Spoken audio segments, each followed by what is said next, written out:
Pour le cercle, on commence par construire le symétrique du centre du cercle.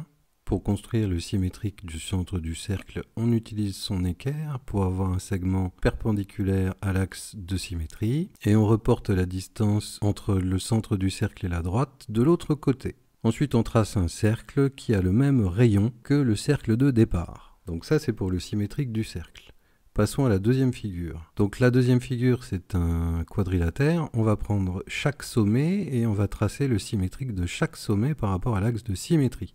Donc par exemple, le sommet qui est là. Avec mon équerre, je fais une perpendiculaire à l'axe de symétrie et je reporte la distance de l'autre côté de l'axe pour avoir le point. Je fais ça avec tous les points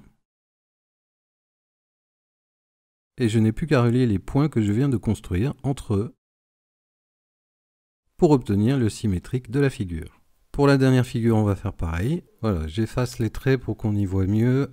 La dernière figure, je fais pareil, je prends tous les sommets du polygone et je vais tracer pour chaque sommet son symétrique par rapport à la droite D. Donc le premier sommet que j'ai choisi, je trace le symétrique avec l'équerre pour faire une perpendiculaire et je reporte la longueur de l'autre côté de la droite D. Et je fais ça pour chaque sommet du polygone. Et une fois que j'ai tous les sommets, je n'ai plus qu'à les relier entre eux